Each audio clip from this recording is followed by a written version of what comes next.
আসসালামু আলাইকুম ওয়া রাহমাতুল্লাহি ওয়া বারাকাতুহু।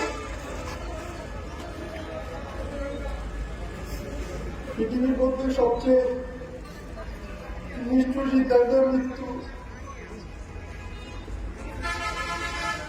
আমার বাবার মৃত্যুটা কি কোনো পরিকল্পিত হত্যা নয়? আমার বাবা রাস্তার পাশে গাড়ি পার্কিং করে ফোনে কথা বলছিল, উল্টো দিক থেকে একটা ডানটা গেছে বাবাকে এনে দিয়ে স্পট ডেট করেছে। এটা কি কোনো স্বাভাবিক মৃত্যু হতে পারে?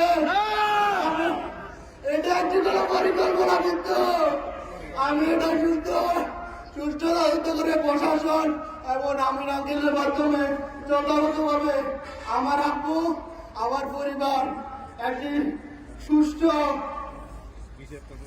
বিচার প্রক্রিয়ার মাধ্যমে সম্পূর্ণ করবেন। আমার বাবা সবসময় সৎ নিষ্ঠাতে ছেড়েছিলেন। ফেসবুকে বিভিন্ন কুচক্রম আমার বাবাকে ছোট করার জন্য, ইমেজ ছোট করার জন্য কত রকমের লেখালেখি করে আমার বাবার ইমেজ নষ্ট করার জন্য কত রকমের লেখালেখি করেছে। শেষ পর্যন্ত তারা না করে আমার বাবাকে পরিকল্পিত ভাবে হত্যা করেছে।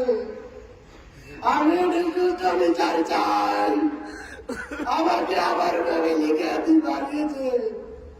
আমি প্রশাসন এবং আমির আঙ্কেলকে এই বিষয়ে যথাযথ সিদ্ধান্ত নেওয়ার জন্য অনুরোধ জানাচ্ছি।